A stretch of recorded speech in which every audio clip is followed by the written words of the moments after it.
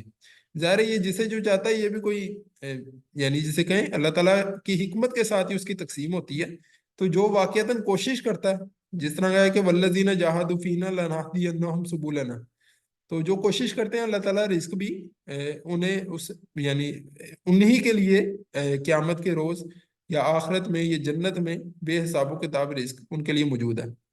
تو بہرحال یہ پیچھے ایک بات میرے ذہن سے نکل گئی تھی، یہاں پہ موجود بھی ہے کہ سورہ آل عمران کے اندر جو 190 سے 195 اگر کسی نے نہیں پڑھی تو اس کو دوبارہ سے یعنی ترجمہ دیکھ لے، تو وہاں پہ وہاں پہ مجاہد کا تصور ہے، جبکہ یہاں پہ زاہد انسان کا ایک تصور ہے جو ہمارے نزدیک اللہ والا ہے۔ تو اللہ والا قرآن بتا رہا ہے کہ ایک وہ تصور ہے، ایک اس میں جوہد بھی ہے، حرکت بھی ہے، تحریکی انسان ہے، اور ایک یہ تصور بھی ہے کہ اس میں زہد بھی اس کے ساتھ شامل ہے۔ اور انہی کے حوالے سے ایرانیوں نے مسلمانوں کے حوالے سے یعنی صحابہ رضوان اللہ اجمعین کے حوالے سے ان کا جملہ ہے جو مشہور ہے کہ ہم ربانوں فی اللیل و فرسانوں فی النہار، کہ وہ رات کے راہب ہیں اور دن کے شہ سوار ہیں۔ اچھا، ان کے نزدیک یہ دو مختلف باتیں تھیں کہ رات کے راہب ہونا اور دن کے شہ سوار ہونا۔ ان کے ہاں جو شہ سوار تھے ان کی راتیں اور ہی رنگین ہوتی تھیں، جبکہ یہ بات ان کے لیے بڑی مشکل تھی، جبکہ بندہ مومن کا معاملہ یہ ہوتا ہے کہ وہ رات کو بھی اگر سجدے میں بھی پڑا ہوتا ہے تو وہ اللہ کے لیے ہوتا ہے، اور دن میں اگر وہ جہاد کر رہا ہوتا ہے، شاہ سواری کے کرتب دکھا رہا ہوتا ہے، تو وہ بھی اللہ کے لیے کر رہا ہوتا ہے کہ تاکہ اللہ تعالیٰ کا دین غالب ہو جائے۔ تو یہ یونٹی ہوتی ہے جو بندہ مومن کے اندر، یہ توحید ہے جو اللہ تعالیٰ کی توحید کے نتیجے میں ایک بندہ مومن کے اندر پیدا ہوتی ہے۔ تو یہ اس کا مین یعنی کہ کانسیپٹ ہے۔ دو اس کی فردر مثالیں ہیں، اگر تو ساتھی چاہیں تو پھر ہم اس سے مکمل کر سکتے ہیں۔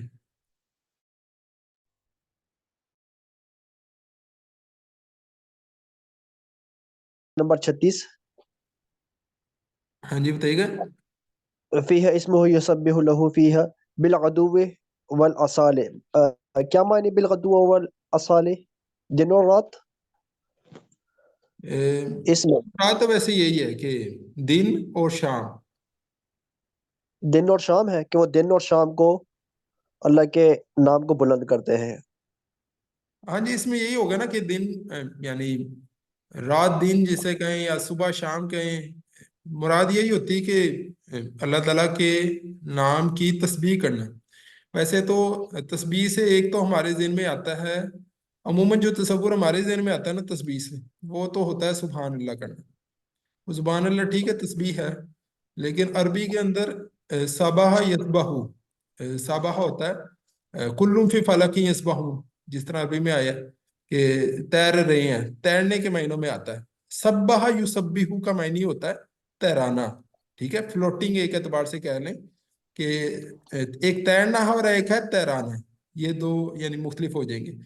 تو اس میں پھر معنی اس کا یہ آتا ہے کہ اللہ تعالیٰ کے تصور کو تازہ رکھنا۔ اللہ تعالیٰ کے تصور جو انسان ہے اس کے اوپر مختلف کیفیات آتی ہیں، مختلف مسائل آتے ہیں، پریشانیاں آتی ہیں۔ بہت سے لوگ ہوتے ہیں جو کہتے ہیں یار یعنی اللہ تعالیٰ نے جتنی بھی مشکلیں بھیجی ہیں وہ میرے اوپر ہی بھیجنی ہیں، تو انسان اس طرح پکار اٹھتا ہے، شکوے شکایت کرتا ہے۔ تو یہ کیا ہے، انسان کا اللہ کے حوالے سے تصور جو ہے نا وہ وقت گزرنے کے ساتھ ساتھ خراب ہوتا ہے۔ تو سب یعنی تسبیح یہ ہوگا کہ اللہ کے تصور کو اس کے صحیح مقام پر جو ہے لے کے آنا۔ تو اس تسبیح سے اصلاً یہ مراد ہوتا ہے کہ اللہ کے تصور کو تازہ کرنا، درست کرنا، ٹھیک ہے۔ جی آپ نے دیکھا ہوگا کہ میں نے اکثر لکھا ہوتا ہے اس کا پاک کرنا، پاکی بیان کرتی ہے، کئی بار یہ لکھا ہوتا ہے۔ تو اللہ تو پاک ہے، تو اللہ کے تصور کے حوالے سے ہمارا جو دل میں تصور ہوتے ہیں نا وہ غلط ہو جاتے ہیں۔ تو اس لیے وہ یہ یعنی کہ کہا جاتا ہے کہ پاکی بیان کرتے ہیں، یعنی اللہ کے تصور کو پاک کرتے ہیں۔ اللہ کا جو بھی غلط تصور ہمارے ذہنوں میں پیدا ہو جاتا ہے اس کو ریموو کرتے ہیں۔ یعنی آپ جیسے بندہ کئی بار چھوڑتا ہے، یار دنیا میں مت نہیں رہ گیا ہوں، مجھے تو کوئی پوچھنے والا نہیں ہے. تو بندے کو یہ یاد رہنا چاہیے کہ اللہ تعالیٰ جو ہے بندے کو تنہا نہیں چھوڑا اس دنیا کے اندر. تو یہ ہے اس کے تصور کو درست کرنا. ٹھیک ہے. جی سر، جزاک اللہ خیر. ہاں مختلف جگہ جیسے یعنی یہ مثال مل جائے گا. ہاں عیسائیوں کے بارے میں سبحان اللہ، اللہ پاک ہے، جیسے عیسائی مانتے ہیں. بات مجھے آپ کی سمجھ نہیں ہے، دوبارہ بتائیں گے. جیسے عیسائی کہتے ہیں ہاں عیسائیوں نے کہ بھی ایک غلط ہم تصور لگا دیا نا آپ. ہاں اللہ تعالیٰ کے حوالے سے یعنی اگر ایک تصور انہوں نے باندھ دیا کہ اللہ کو نعوذ باللہ کوئی اولاد کی ضرورت تھی، تو اللہ تعالیٰ تو ان اللہ پاک ہے، حاجتوں سے، سبحان ان اللہ. ضرورتوں سے پاک ہے، انسانی کمزوریوں سے پاک ہے. یہ تو انسانوں کی کمزوری ہے. اللہ تعالیٰ تو ہمیشہ رہنے والا ہے، الحیو ہے. تو اولاد کی ضرورت ہی اسے ہوتی ہے کہ جس نے ختم ہو جانا، جسے اپنے پیچھے یعنی کوئی دوسرا اپنی یعنی نسل سے باقی رہنا چاہتا ہے انسان.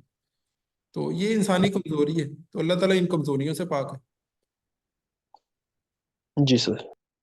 تو اگلا جو ہے، ایک منٹ اس کا، اچھا میں نا آیات یہاں پہ مینشن ہی نہیں تھی.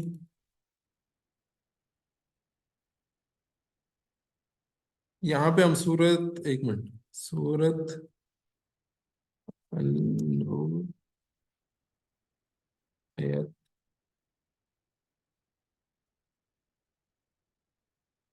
37.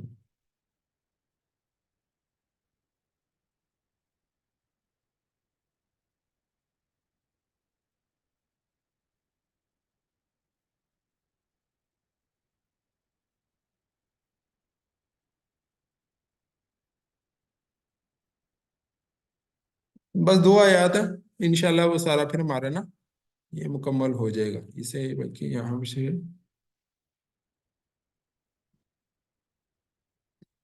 بلکہ یہ ادھر موجود ہی ہیں.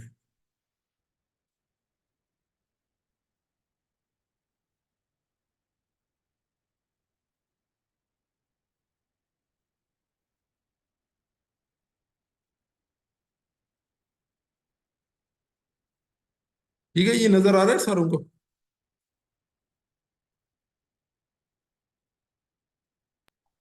جی سر.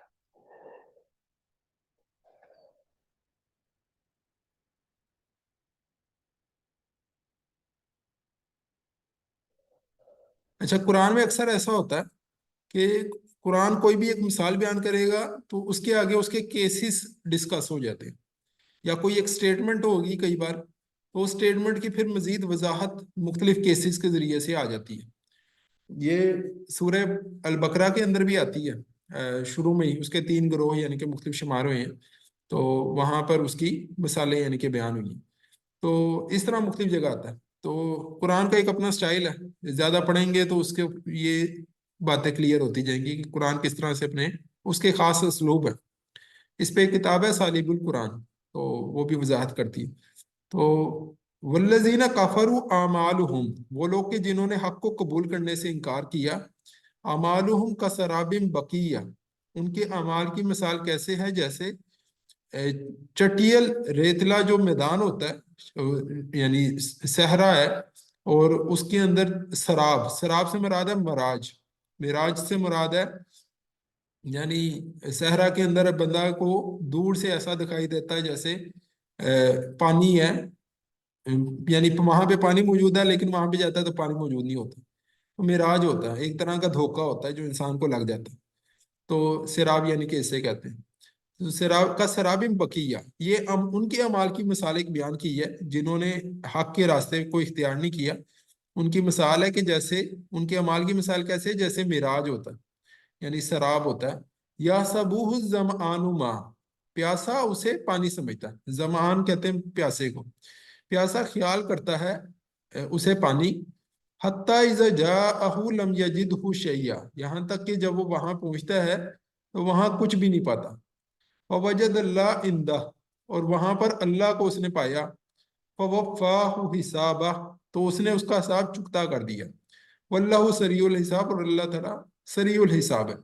یہاں پر اصل میں ایک مثال یہ بیان کی گئی ہے کہ ایک ایسا شخص کے جسے نور وحی تو حاصل ہوا تھا، اور یعنی نور وحی اسے حاصل ہوا، لیکن اندر اس کے فنوس کی گویا ایسی کالک لگی ہوئی تھی، اور اس کے نتیجے میں اندر نور ایمان موجود نہیں تھا، ٹھیک ہے، یا اندر نور ایمان دب گیا تھا، تو وہ اس کا باہر نکلا نہیں، تو اس نے کلمہ بھی بے شک پڑھا ہو، کئی ایسے یعنی کہ لوگ ہوتے ہیں تو کلمہ بھی انہوں نے پڑھا ہو، اعمال بھی وہ بظاہر اچھا کریں، لیکن اعمال اس طرح کرنے کی وجوہات ایمانی وجوہات نہیں تھی، وہاں پر کچھ اور وجوہات تھیں کہ جو ہے اگر میں نماز نہیں پڑھوں گا تو فلانا پتہ کرے گا یا کچھ کرے گا. تو بہت سے لوگ ہوتے ہیں اسی طرح، بہت سے لوگ جنہیں ایمان حاصل نہیں ہے، نور ایمان، لیکن اعمال ان کے بڑے اچھے ہوتے ہیں. نیلسن منڈیلا کے بھی بڑے اچھے اعمال تھے، سر گنگا رام نے بھی بڑے اچھے اعمال کیے ہیں، لیکن اندر کیا ہے، اندر نور ایمان اس طرح انہیں حاصل نہیں ہے. تو اس کا نتیجہ کیا ہے کہ ان کے اعمال کی مثال اللہ تعالیٰ کہتے ہیں کہ اعمال بظاہر تو بڑا کچھ دکھ رہے تھے جس طرح، لیکن اصلاً کیا ہوئے، جس طرح بلبلا ہوتا ہے، تو بلبلا بظاہر کچھ لگ رہا ہوتا ہے جیسے کوئی اس میں ہے، لیکن اصلاً سبسٹانس لیس ہے. تو جو اعمال میں وزن ہوتا ہے وہ اخلاص سے پیدا ہوتا ہے، وہ ہوتا ہے کہ وہ کس وجہ سے کیے جاتے ہیں، انما الاعمال بالنیات. تو اعمال کی جب وہ وجہ ادھر موجود ہی نہیں تھی، یعنی اس کو ایک حدیث سے بڑی ایزیلی واضح ہو جائے گا. 3 بندوں کا مقدمہ ہے جو قیامت کے دن سب سے پہلے لگے گا. ایک میسیج آیا ہے، کیا وہ لوگ دوزخ میں جائیں گے؟ ہاں، یہ 3 مثالوں سے بالکل کلیئر ہو جائے گا کہ کیسے لوگ دوزخ میں جائیں گے. یہ سب سے پہلا مقدمہ حدیث میں آیا ہے، سب سے پہلا مقدمہ، یہ یاد رکھنے والی بات ہے کہ سب سے پہلا جو مقدمہ ہے وہ 3 لوگوں کا ہوگا. ان میں سب سے پہلا عالم ہوگا، ٹھیک ہے، اور یعنی وہاں پہ ظاہر ہے کوئی سائنٹسٹ کی بات نہیں ہو رہی، وہاں پہ وہ شخص کا جس نے علم دین حاصل کیا. تو سب سے پہلا جو شخص ہوگا وہ عالم ہوگا، اور اس سے بلایا جائے گا، اور وہ کہے گا کہ اللہ میں نے تو تیرے دین کے لیے جو ہے نا یعنی علم تیرا اتنا پھیلایا، لوگوں تک پہنچایا. تو اللہ تعالیٰ کہیں گے وہ تو نے اصلاً لوگوں میں اپنی، جسے کہیں سبحان اللہ، کبھی مسجد ہوتی ہے نا، کبھی کوئی مولوی صاحب ہوتے ہیں تقریر کرتے ہیں تو سارے کہتے ہیں سبحان اللہ، تو وہ تو نے سبحان اللہ کے لیے کیا، وہ تو نے لوگوں میں اپنے یعنی جسے کہیں لوگ تمہارا چرچا کریں، لوگ کہیں کہ بھئی کیا ہی بات ہے اس کی، خطیب کی، تو وہ اس بنا پہ کیا. تو آج وہ تمہیں دنیا میں لوگوں سے جتنی بھی اپریسیشن تھی وہ مل چکی، ٹھیک ہے، آج تمہارے لیے یہاں پر کوئی یعنی وہ تمہیں دنیا میں مل گیا، یہاں تمہارے لیے کچھ نہیں، اور اسے جہنم میں ڈالا جائے گا. اس کے بعد دوسرا شخص ہوگا کہ جو فلنتھروپسٹ ہوگا، جو سخی، پرانا ایک لفظ استعمال ہوتا ہے جو سوشل ویلفیئر کے کام کرنے والا، فلنتھروپسٹ یعنی انسان آج کل کی جو شمار ہوتا ہے. تو ایسا شخص ہوگا جو کہے گا اللہ تعالیٰ میں نے تو اتنا لوگوں کو فائدہ پہنچایا، یہ پہنچایا. تو اللہ تعالیٰ کہیں گے وہ تو نے اصلاً کس لیے کیا، لوگوں کو صرف دکھانے کے لیے کیا کہ لوگ تمہیں اپریشیٹ کریں، لوگ تمہاری بات کریں. تو وہ دنیا میں ہو چکی، دنیا ختم ہو چکی، وہ دنیا کے ساتھ ہی سارا کچھ ختم ہو گیا. آج تمہارے لیے یہاں پہ تم نے وہ اللہ تعالیٰ کے لیے نہیں کیا، تو وہ بھی جہنم میں ڈالا جائے گا. تیسرا شخص ہوگا یعنی جو شہید ہوگا، اور وہ کہے گا اللہ میں نے تو اپنی جان ہی تیرے راہ میں دے دی. تو اللہ تعالیٰ کہیں گے تو یہ اس کے بدلے میں نشان ادر مل گیا، یا میڈل آف آنر مل گیا، وہ دنیا میں تو یہ مل چکا. تو نے اصلاً اسے حاصل کرنے کے لیے کیا تھا، جان دی تھی تو نے، میرے لیے نہیں دی تھی، اور اسے بھی پھر جہنم میں ڈال دیا جائے گا. تو یہ حدیث تو ویسے ہی آنکھیں کھول دیتی ہے کہ بہت سے لوگ اعمال کرتے ہیں، اعمال ان کے بہت بڑے ہوتے ہیں، بظاہر لگتے ہیں جیسے پتہ نہیں کتنے. ایک اور قرآن ہی کے اندر آیا کہ ٹھوکر مار کے ان کے حباء منصورہ ہو جائیں گے وہ سارے اعمال، وہ بظاہر لگیں گے جیسے بڑا کچھ تھے، لیکن وہ پہاڑ تھے ریت کے اور کچھ نہیں تھا. ٹھوکر لگے، اللہ تعالیٰ ٹھوکر ماریں گے اور ختم ہو جائیں گے. غیر مسلم ہو یا مسلم ہو، اصل بات یہ ہے کہ دل میں ایمان موجود ہے یا نہیں ہے. تو اصل مسئلہ تو دل کے ایمان کا. تو یہ ہے ایک جو دوسری مثال ہے. آخری مثال ہے، یہ مزید واضح ہو جاتی ہے، او کا ظلمات فی باہر، یا پھر اندھیرے ہوں سمندر میں، ٹھیک ہے. اب یہ جو بات ہے نا اس کو ذرا توجہ سے سنیں. او کا ظلمات فی باہر، یعنی یا اندھیرے ہوں بحر کے اندر، گہرے سمندر میں. یعنی اب ایک مثال ہو رہی ہے کہ گہرا سمندر ہے اور اس کے اندر اندھیرے ہیں، ٹھیک ہے. یکشاہ موج، جس پر موج یعنی کہ فی بحر لجی، یعنی لجی کہتے ہیں بہت زیادہ جو گہرا ہو، یعنی گہرائی ہو، اس میں ڈیپتھ ہو، تو گہرا سمندر، ڈیپ اوشن، ٹھیک ہے. یکشاہ موج من فوقی، ڈھانپا ہوا ہو اس کو موج نے اس کے اوپر. تو ایک سمندر ہے، اس کی تہ ہے، اب یہ ایک اندھیرا ہے، ٹھیک ہے. ایک سمندر کے اندر بظاہر یعنی ڈیپ اوشن کے اندر ظاہر ہے اندھیرا ہوگا. موج من فوقی، اس کے اوپر موجیں ہیں، ٹھیک ہے. موج من فوقی، اور موج کے اوپر موج جیسے سحاب، اور اس کے اوپر کیا ہے؟ بادل ہیں، یعنی بادل وہ جس نے باہر کی جو روشنی ہے اس کو بھی روک رکھا ہے. تو یہاں پر جو سحاب کی مراد ہے، صحاب سے مراد ہے نور وہی جو باہر سے آ رہا ہے نا، وہ بھی اسے پینیٹریٹ نہیں کر رہا، اتنا گہرا اندھیرا ہے. ظلمات بعضها فوق بعض، اندھیرے ان میں سے، یعنی ظلمات بعضها فوق بعض، اندھیروں پر اندھیرے ہیں.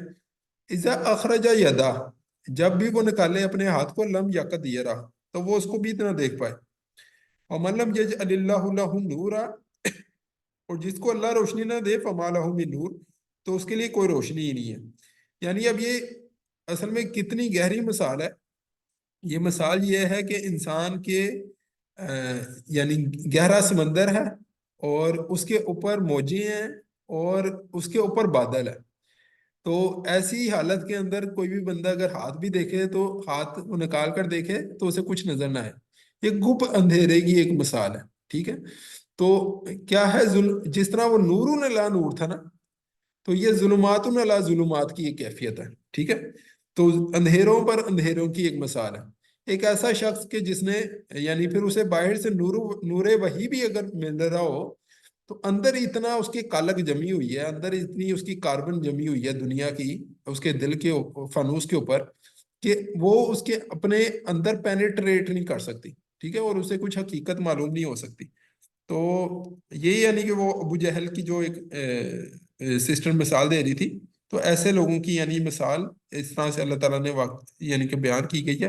یہ اصل میں ضد، تکبر، مفادات کے جو تعصبات ہیں، یہ وہ بادل ہیں انسان کے، کہ جن کو انسان توڑے بنا حق اسے حاصل نہیں ہو سکتا. تو بہت سے لوگوں کو اس بنا پہ ہمارے قریبی ہوتے ہیں، یعنی انہیں یہ پھر باتیں کلیئر نہیں ہو رہی ہوتی، تو دل کی اسے سختی سے بھی تعبیر کیا جاتا ہے. اصل محنت بنیادی طور پہ جو سمجھ آتی ہے نا اس سارے مضمون سے، کہ دل ہے جس کے اوپر انسان کو محنت کرنے کی ضرورت ہے، تو تب نور ایمان صحیح طرح سے انسان کو حاصل ہو پاتا. آئی ہوپ کہ کنسیپٹ کو کسی حد تک میں ایلیبوریٹ کر سکوں. بندہ مومن کی شخصیت کیا ہوتی ہے، اس کے دو رخ ہیں جو سورہ آل عمران اور اس موضوع کو جوڑ کر کلیئر ہوتے ہیں. تو کسی کا اگر اس بارے سے کوئی سوال ہو تو وہ آگاہ کرے، ٹھیک ہے.